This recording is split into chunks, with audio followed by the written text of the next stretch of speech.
Hello everyone. आज के session में हम सीखेंगे कुछ और नए इडियम्स और फ्रेजेस के बारे में।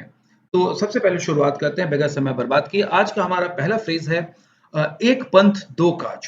एक पंथ दो काज इसका मतलब होता है कि जब हम कोई पर्टिकुलर काम करना चाहते हैं और एक काम करते हैं, एक ही अपना इनिशिएशन लेते हैं किसी काम को करने के लिए, लेकिन एक साथ दो दो काम हमारे हो जाते हैं, तो इसे हम लोग कहते हैं एक पंथ दो काज। तो इसको हम लोग देखने की कोशिश करते हैं कि इंग्लिश में इसके लिए फ्रेज क्या होता है। थोड़ा सा सोचने की कोशिश करिए, जवाब देने की कोशिश करिए कि एक पंथ दो काज को अगर हमें कहना हो इंग्लिश में तो हम कैसे कहेंगे। ऑलराइट, मैं बताता हूं। इसे हम कहेंगे to kill two birds with one stone. इसका मतलब एक ही बार आपने पत्थर चलाया और दो चिड़ियों को पत्थर लगा, दो शिकार आपने कर डाले, यानी एक पंथ दो काज। To kill two birds with one stone. Normal बातचीत में भी आप इसका इस्तेमाल कर सकते हैं। फॉर एग्जाम्पल, मान लिया कि आप किसी को कहना चाहते हैं कि तुम उस व्यक्ति को हायर कर लो, वो व्यक्ति ये काम भी कर सकता है और ये दूसरा काम भी कर सकता है, तो उस व्यक्ति की हायरिंग करने से ऑफिस में हम लोग को बड़ा आराम हो जाएगा। हायरिंग एक व्यक्ति की होगी लेकिन दो तरह के काम में वो निपटा देगा। तो आप कह सकते हैं to hire somebody or to hire him is like killing two birds with one stone। तो इस तरह के फ्रेजेस को आप अपने वाक्य में भी इस्तेमाल कर सकते हैं। तो हमारा पहला फ्रेज आज का हुआ एक पंथ दो काज, जिसे इंग्लिश में कहेंगे to kill two birds with one stone. अब हम आगे बढ़ते हैं, दूसरे फ्रेज की ओर बढ़ते हैं। दूसरा हमारा फ्रेज है एकता में बल है। बचपन से आप सुनते आए हैं, स्कूल्स में आपने इसकी पढ़ाई की होगी। इंडिया के बारे में हम लोग बात करते हैं कि भारत विविधताओं का देश है और यहाँ पर यूनिटी इन डाइवर्सिटी है। जैसा कि हम लोग कहते हैं, अलग अलग कास्ट क्रीड के लोग रहते हैं, रिलीजन के लोग रहते हैं, लेकिन सबकी पहचान एक है, हम सब भारतीय ही तो हैं। हम सबों का एक ही तो हमारी आवाज है कि हम सब एक हैं। तो एकता में बल है, इसे हम कैसे कहते हैं? इसके लिए कहा जाता है union is a strength. Union is a strength. कई बार आपने फिल्मों में भी देखा होगा, मजदूर लोग किसी शोषण के खिलाफ, मकान मिल मालिक के अगेंस्ट अपनी आवाज उठा देते हैं और बोलते हैं एकता में बल है, मजदूर यूनियन जिंदाबाद, हम सब लोग एक हैं। तो यही बात वो कहने की कोशिश कर रहे हैं कि यूनियन इज अ स्ट्रेंथ, यानी एकता में बल है। अब थोड़ा हम आगे बढ़ते हैं। एक चुप सौ सुख। कई बार देखा जाता है, बातचीत करना बहुत अच्छी बात है, कम्युनिकेशन स्किल डेवलप होनी चाहिए, लेकिन कम्युनिकेशन स्किल का एक सिद्धांत ये भी है कि आपको ये तो पता होना चाहिए कि कब, कहाँ और कितना और कैसे बोला जाए। लेकिन कम्युनिकेशन का एक और सिद्धांत ये भी कहता है कि आपको ये भी बेहतर पता होना चाहिए कि कब नहीं बोला जाए, कब चुप रहा जाए। हमेशा और हर वक्त और सभी को जवाब देते रहना कोई अच्छी आदत नहीं होती है। तो कई बार बोला जाता है कि एक चुप सौ सुख। बहस करोगे, बात बढ़ेगी, छोड़ दो, जाने दो, थोड़ा चुप हो जाओ, चैन से रहो।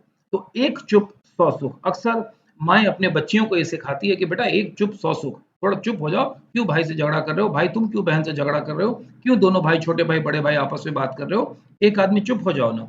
तो एक चुप सौ सुख, इसे हम क्या कहते हैं? इसे हम लोग कहते हैं silence is the best. Silence is the best, यानी चुप हो जाओ, इससे बढ़कर और कोई दूसरा ऑप्शन नहीं है। तो ये भी एक बहुत अच्छी बोलने की बात है। अगले हम लोग चीज को लेते हैं। ये बहुत ही प्रैक्टिकल सा सेंटेंस आपने सुना होगा कि एक गंदी मछली सारे तालाब को गंदा कर देती है, या एक सड़ा हुआ सेब टोकरी के सारे सेब को बर्बाद कर देता है। इस तरह की बात आप लोग अक्सर सुनते हैं। ये बात कहने का मतलब होता है कि अगर किसी एक में, समूह में बुराई आ गई है तो उस बुराई को कंट्रोल करिए, कर्व करिए, नहीं तो वो बुराई आगे भी पेनिट्रेट करेगी और आगे चल के वो उसका इम्पैक्ट बाकी पर भी होगा, वो बाकियों को भी बर्बाद करेगा। तो इसे हम कहते हैं कि एक गंदी मछली सारे तालाब को गंदा कर देती है। इंग्लिश में इसके लिए क्या कहा जाता है? A single sheep infects the whole flock. Yes, a single sheep infects the whole flock. इसका इसका ये मतलब हुआ कि एक मछली सारे तालाब को गंदा कर देती है। इसलिए हमें इसको ध्यान रखना चाहिए कि अगर तालाब की बाकी मछलियों को बचाना है तो उस एक सड़ी मछली को निकाल के तुरंत फेंक दिया जाना चाहिए। ऑलराइट, अब अगले फ्रेज को हम लोग लेते हैं और ये है ऊंचे दुकान फीके पकवान। कई बार आपने इस चीज को देखा है कि दुकान तो बहुत बहुत बड़ी है, नाम बहुत बड़ा है, कीमत भी बहुत ज्यादा है, पैसे भी ज्यादा हैं, लेकिन पकवान में वो मजा नहीं आया। तो ऐसा कहा जाता है कि इसका मतलब हुआ कि केवल शोबिज की दुनिया है, नाम इनके बड़े बड़े हैं लेकिन काम इनके बहुत ही छोटे हैं, काम इनके बहुत अच्छे नहीं हैं। कई बार आप किसी दुकान में जाते हैं, किसी ऑर्गेनाइजेशन में जाते हैं जहां आपको लगता है कि इस ऑर्गेनाइजेशन का नाम तो बहुत बड़ा है, लेकिन व्यवहार में आपको देखने पर वैसा नहीं मिलता। तब वैसी कंडीशन में आप कहते हैं ऊंचे दुकान फीके पकवान। इंग्लिश में हम इसे कैसे कहते हैं, आइए इसको जानते हैं हम लोग। ऊंचे दुकान फीके पकवान, इंग्लिश में इसे कैसे कहते हैं? इसे कहते हैं मच क्राई लिटिल वूल।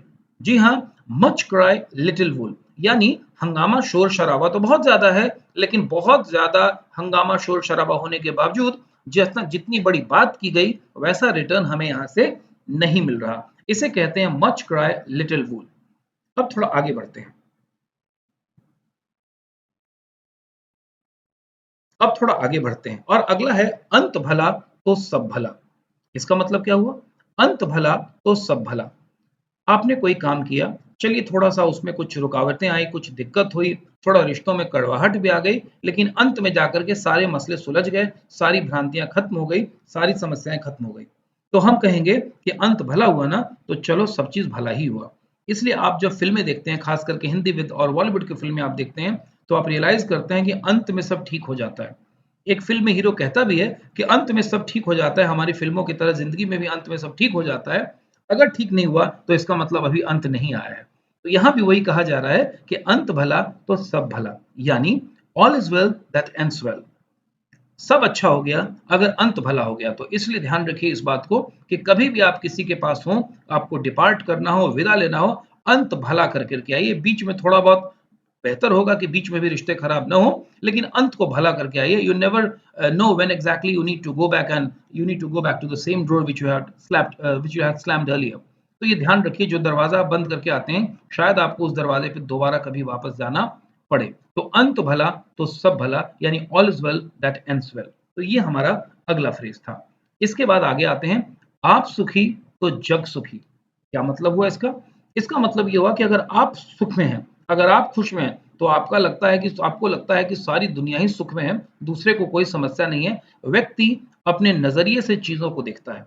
इसका ये मतलब हुआ कि व्यक्ति अपने नजरिए से चीजों को समझने की कोशिश करता है। इसके लिए क्या कहते हैं? इसके लिए हम लोग कहते हैं he that is warm thinks all are so. जाड़े का महीना हो और अगर आप रजाई में घुस गए हो, आपका बदन गर्म हो गया हो, तो आपको कई बार लगता है कि सब लोग रजाई में हैं, सब लोग चैन से हैं, सब लोग बड़ी सुख की जिंदगी जी रहे हैं। तो ये आपको ध्यान रखना है कि ऑल इज आप सुखी तो जग सुखी, यानी ही that is warm things all are so. लेकिन ऐसा एक्चुअली नहीं होता। अगर आप दुख में हैं तो पूरी दुनिया दुख में हो, ऐसा भी नहीं होता।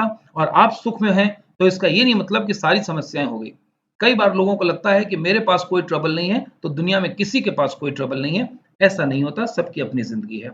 अगले चीज पर हम बढ़ने की कोशिश करते हैं, आम से टपका बगल में अटका। इसे आप कई बार ऐसा भी कहते हैं कि खजू आसमान से टपका और खजूर पे अटका। इस तरह का भी फ्रेज आपने नॉर्मल बातचीत में सुना होगा। तो ये फ्रेज है, आम से टपका बगल में अटका, या आसमान से गिरा खजूर पर अटका। इसे हम कहते हैं out of the frying pan into the fire. Out of the frying pan into the fire, इसका क्या मतलब हुआ? कोई चीज है जो फ्राइंग पैन, जिसे आप लोग सस्पेंड जैसी चीज कुछ आप समझ सकते हैं, दूसरे भाषा में फ्राई करने की कोई चीज, सब्जी कभी आप लोगों ने फ्राई करा होगा, अंडा वगैरह फ्राई करा होगा, तो वो फ्राइंग पैन में आप फ्राई करते हैं। अब उसमें से कोई निकल जाए, उछल जाए और उसके बाद सीधा चूल्हे में चला जाए, तो ये तो और बुरी बात हुई ना। तो ये वही वाली बात है, out of the frying pan into the fire. ये इसका मतलब हुआ कि आम से टपका बगल में अटका, या आसमान से गिरा खजूर में अटका। ये इसका मतलब हुआ। तो मुझे लगता है कि आज जो हमने फ्रेजेस को कवर किया है, ये फ्रेजेस आपको आगे भी काम आएंगे। इन फ्रेजेस को आप याद करने की कोशिश मत करिए, बस 3 4 5 बार बोल लीजिए और उसके बाद कोशिश करिए कि नॉर्मल सिचुएशन में इसको मैं यूज करके देखूं। जब आप नॉर्मल सिचुएशन में इसे यूज कर पाते हैं तो धीरे धीरे ये आपकी नॉर्मल वोकैबुलरी, नॉर्मल भाषा का हिस्सा बन जाता है। तो मुझे लगता है कि आज जो मैंने बताया आपको ये फ्रेजेस काम आएंगे। वैसे भी ये जो पर्टिकुलर फ्रेज है, आर्यभट्ट नॉलेज यूनिवर्सिटी और पाटलिपुत्र यूनिवर्सिटी के छात्रों के लिए, बिजनेस इंग्लिश या बिजनेस कम्युनिकेशंस की जो पढ़ाई करते हैं, उन लोगों को ये पढ़ाई में मदद करेगी, विश्वविद्यालय का जो सिलेबस है उसमें। तो मुझे लगता है कि इस तरह के वीडियो से आपको मदद मिलेगी। इस तरह के आप और वीडियोस देखना चाहते हैं तो हमारे चैनल को लाइक करें, सब्सक्राइब करें और शेयर भी करें। And thank you so much for watching this particular video. Have a wonderful day ahead. Have a great day. Thank you.